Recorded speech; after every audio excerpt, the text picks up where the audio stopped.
Abuse Prevention in collaboration with SKNIS. Reaching you wherever you are, ZIZ Radio, the golden voice of the nation.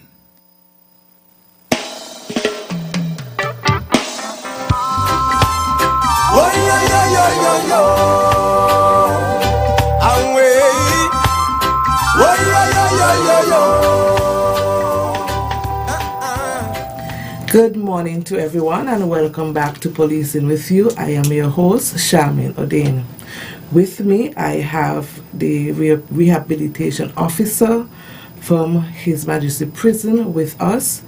She's going to introduce herself and tell us a bit about herself and how long she has been employed at the HMP and what is her role there.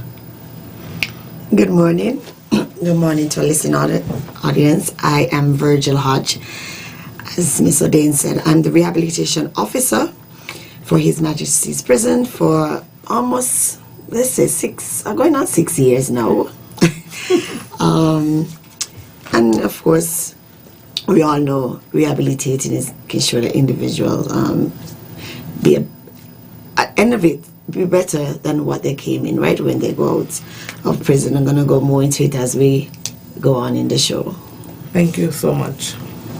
Can you provide us with an overview of what rehabilitation system or programs that you have in place at your facility here at the prison?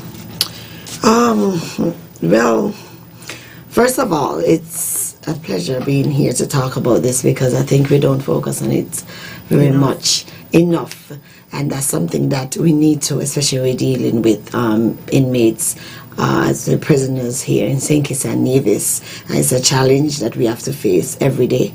Even there we see the numbers go up and then it come back down, right. And so that's something that we always love when it comes down, right? So Definitely. And we think that rehabilitation is one of reasons how we can prevent recidivism. And what recidivism is prevent the person from going in and out of prison.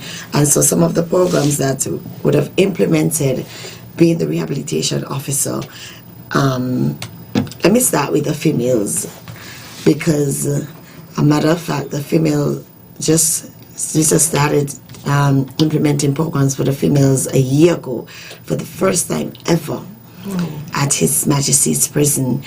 And this was something would have gone to Prime Minister and the Honorable Dr. Jones said, hey, the females need to be participating in stuff, not just the males. We always hear the males go out and do work, but we didn't focus much on females because of the rules that were there from it's the 1840s. Yes. And so we wanted to change that. We had little programs inside the prison for them, but with them going out, it was always an issue. But we made that change, and they were able to even go to church for the first time sometime last year. The Antioch-Baptist Church, Pastor Lincoln Connor welcomed them with open arms, and they were able to go there for the first time. And then they started program under the Ministry of gender affairs, and they were able to go to Shiggity Shack, learn how to make pizza.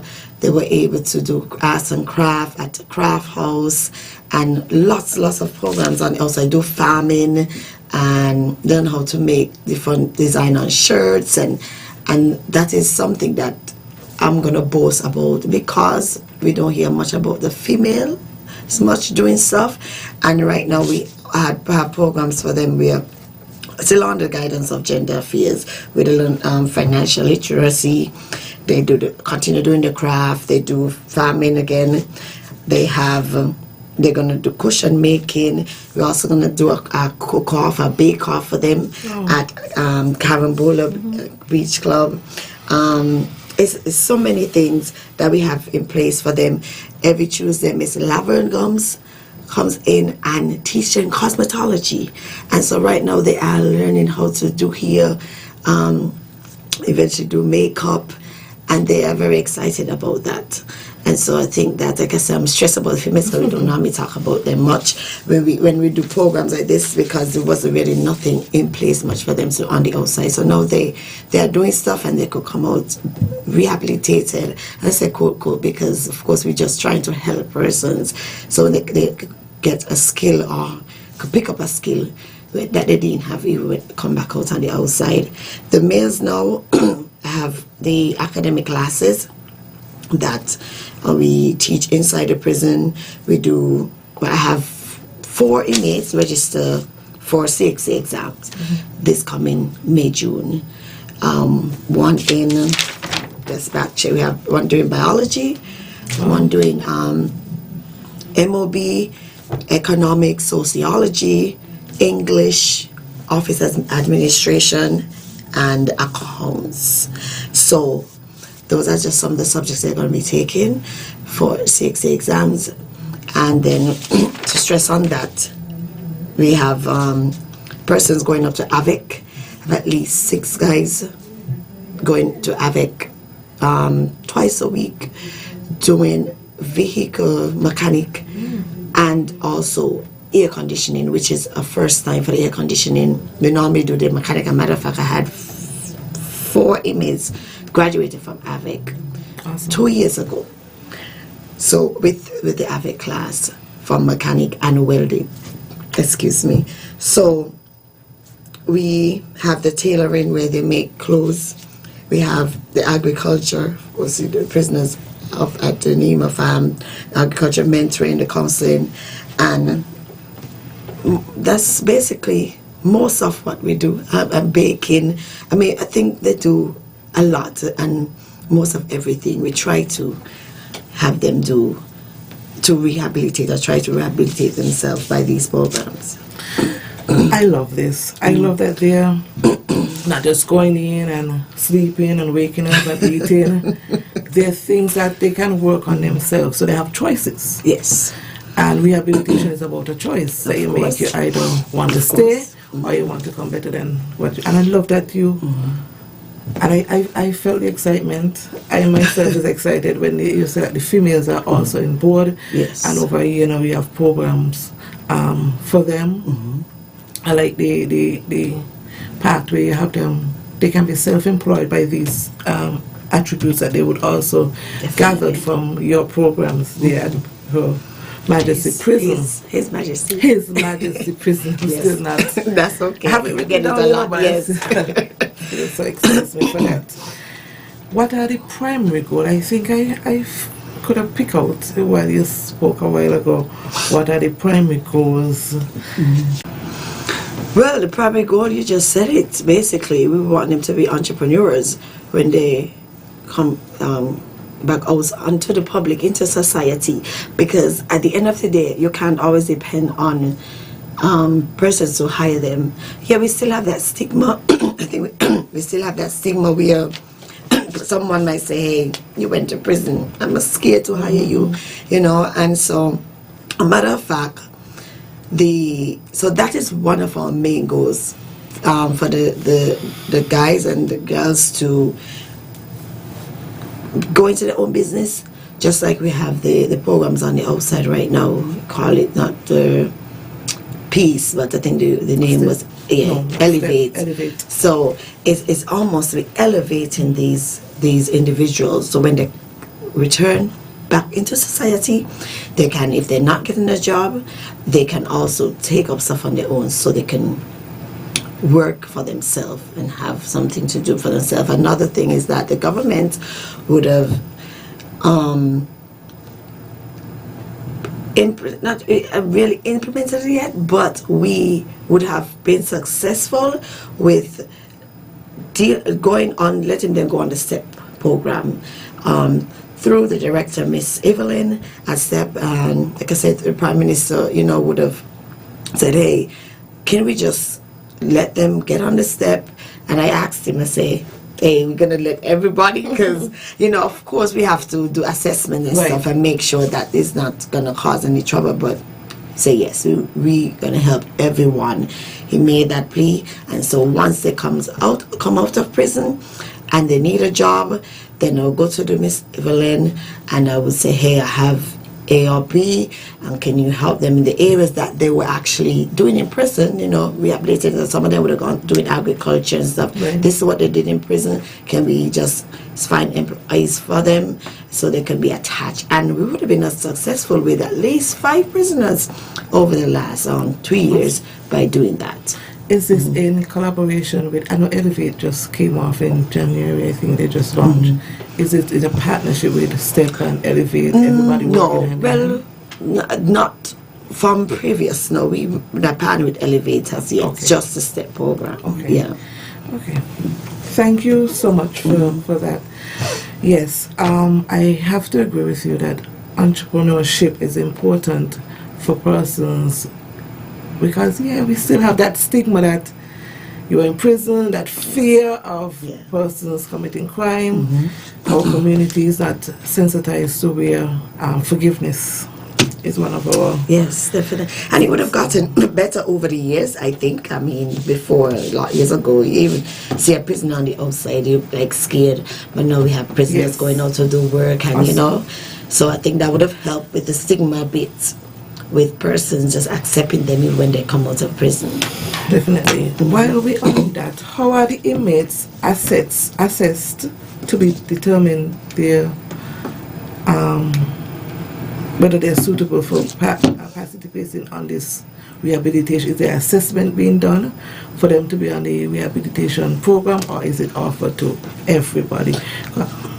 Well, when the inmate comes in, I normally do an assessment, or let me say try, because I don't want to tell lies, because there's so many things, right, must have to deal with. Right. But I have a set assessment for the inmates. Supposed to be done when they come into prison. Once, even if it's not done at the time, I would now let the prisoners or officers gather or go with a paper and say, hey, who is interested in doing this? Matter of fact, when we were doing the names for AVIC, and it was full. But of course, we can't send 20 prisoners to AVIC, right? And so one of the acting deputy commissioner, Mr. Isaac, we would have narrowed down the list and say, okay, let's choose the 5 now, and then later on we'll choose another 5. And so if we don't get the assessment done right away, where I can know what they really like and what they're interested in, or maybe they would have been a mechanic on the outside, and so they want to continue, stuff like that, or a baker, then we put them there. But normally we would either from the assessments, the individual assessments, or we send around a list and they would put their names and then we narrate down according. Thank you so much. Okay, GQ, we're gonna pay some bills now, so we'll be right back with you. I am your host, Shamin Odin. Thank you for joining us.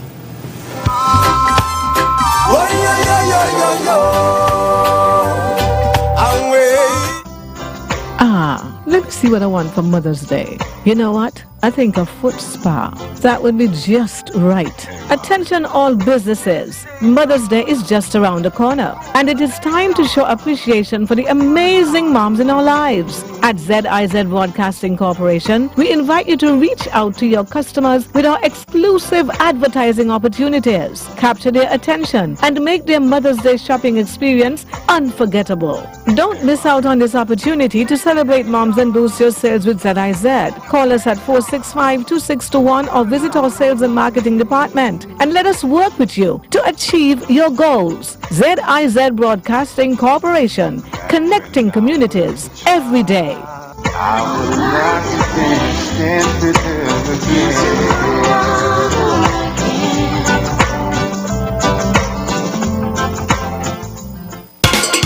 Get ready for the 2024 edition of the Agricultural Open Day, going down on Thursday 25th and Friday 26th April at the Royal Bastion Valley National Park next to the National Heroes Park. Action time from 9 a.m. to 8 p.m. on Thursday and 9 a.m. to 10 p.m. on Friday. Admission for all $5. School children in uniform getting absolutely free. Fresh food, local drinks, grilled seafood, barbecue chicken, black pudding, goat water, and the crowd favorite, finger-licking tree mutton. Sign up for the watermelon eating competition, rose card eating competition, horseback riding, take a ride on the mechanical bull, lots of games and cultural performances, musical entertainment by DJ Shaggy, Hellfire International, EK The Real Right, and the Sugar Bed, New Vibes International. See you at the Agriculture Open Day, April 25th and 26th at the Bastia Royal Valley National Park. Don't you miss it!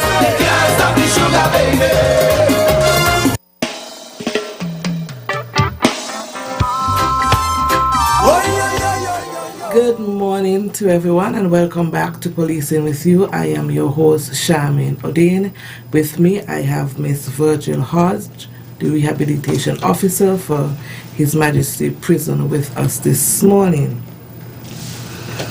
I'm going to continue with our questionnaire. Chicky, we don't have any calls, right? Feel free to call in. You can call in at ZIZ.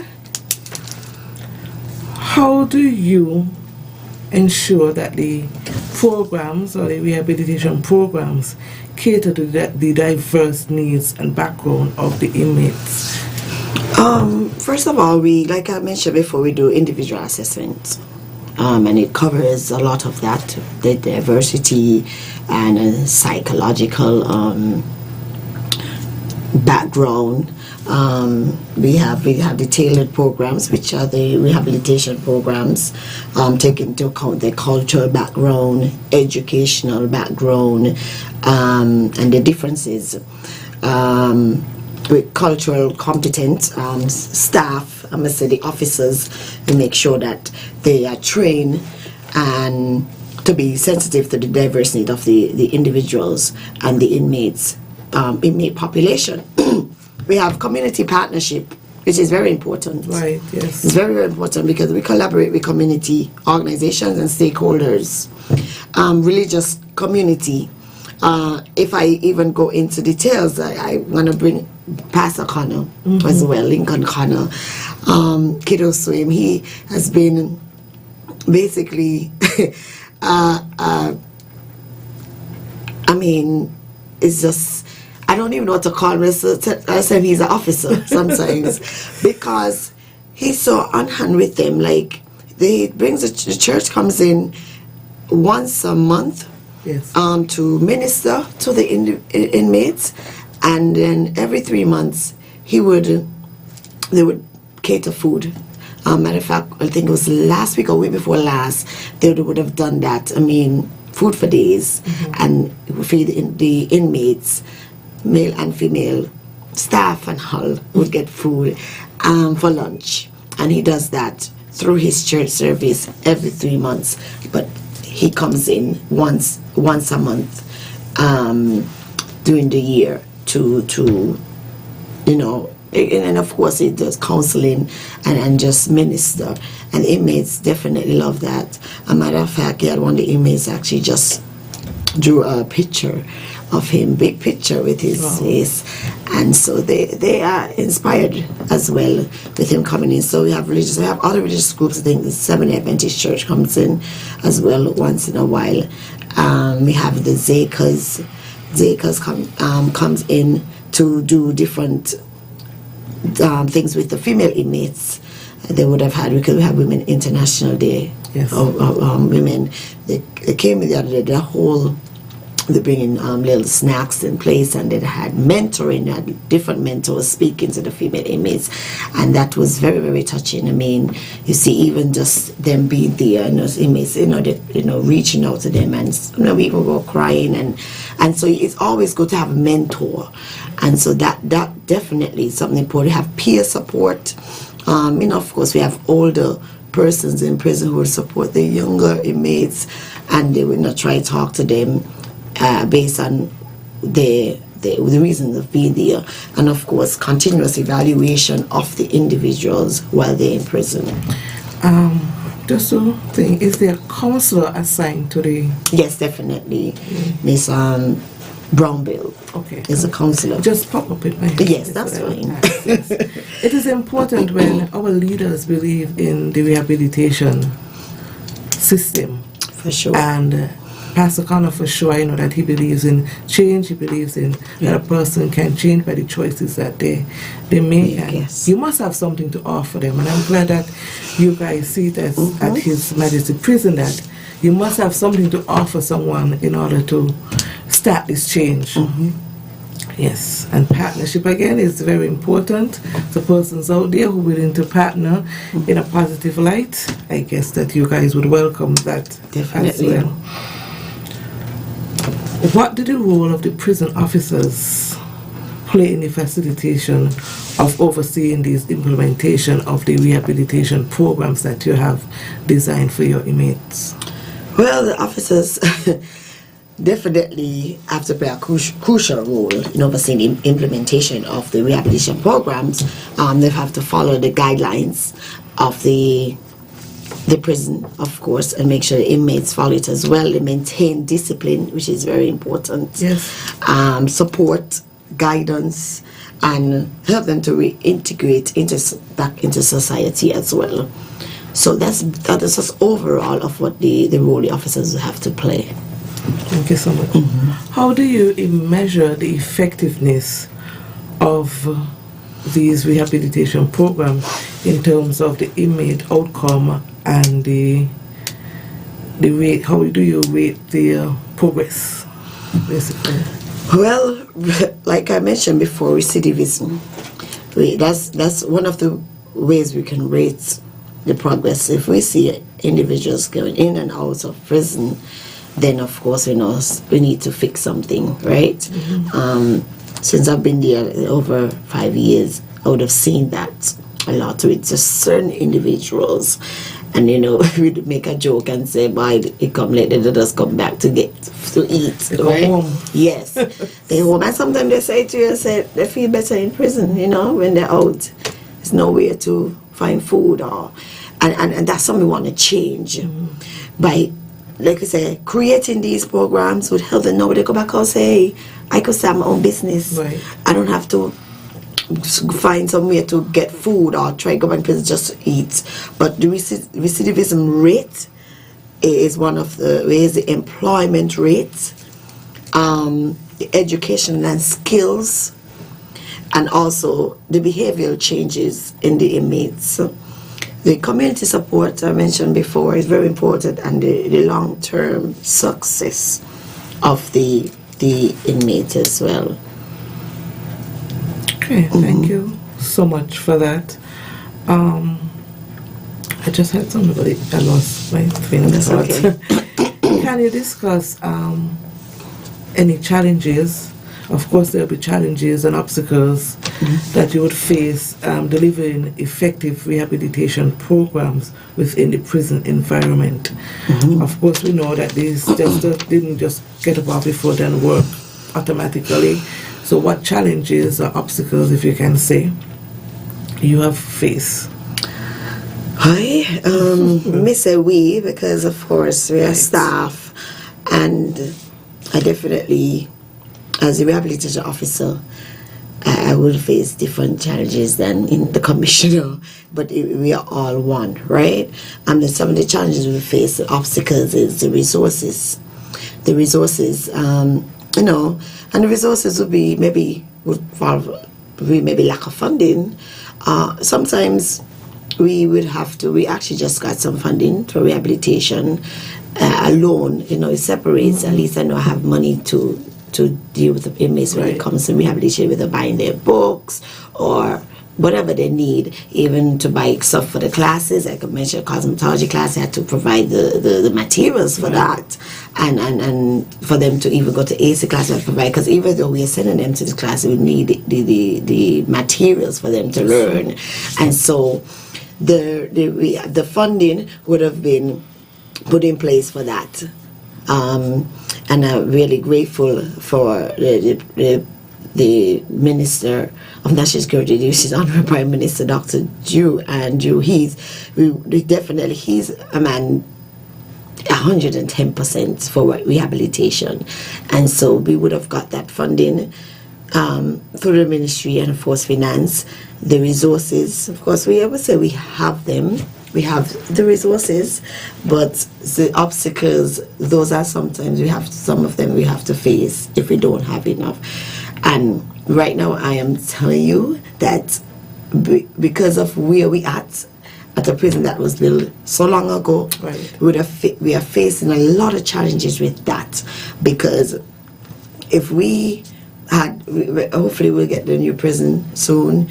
We might not even need to go outside much because we'll have even the mechanic and stuff we could do it with in the prison and just let the instructors come in there and do the classes in there.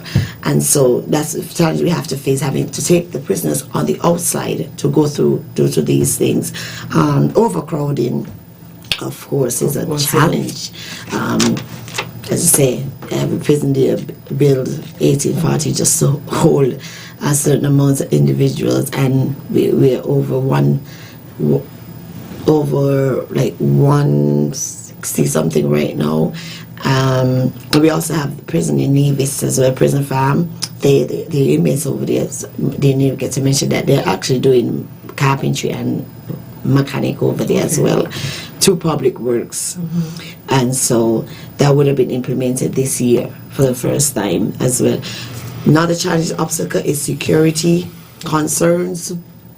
Matter of fact, the commissioner said, Virgil, make sure you talk about the person throwing things over the wall. Right. And we need to stress on that for those persons who are throwing things over the wall. Remember, you are not only putting yourself at risk, but the prisoners and the officers, because if you get caught, you'll be locked up as well. And the person who you're throwing it over for, they get caught, they're probably going to get more years on their time. Yeah. And so what good are you doing to doing these stuff? What good are you doing for these individuals who are there, yourself and even the officers? Staff shortage is another thing, and like I say, lack of funding. I think we have a call. We have caller. You're on the air. Yes, good morning, Shana. Good morning to her. Yeah, and good morning to the good officers them at the prison. Good morning. I have so much good friends. Work hard every day. We want to lift them up and Definitely. talk about it. We lost that caller. Caller, you can feel free to call back. You think that's it? Any more calls? Okay, thank you. Yes, go ahead. So I think that was basically most of the challenges and obstacles that we are facing. I mentioned before, like staff shortage. Yeah, of course, you need more staff. Yes. Yeah. Matter of fact, we have lots of application waiting for to join the prison, and so hopefully we'll get them on board very soon. Thank you so much for that. I like that you brought up the security part of it. Yes. And the person's throwing over the fence. I want to thank you so much for coming this morning and educating us. I think that we could probably do this the next time continuously. Yes. I want to thank ZIZ for having us as well, and thank you, the listening and viewing audience, for logging on to Policing with You. See you next time. I am your host, Sharmin Odin.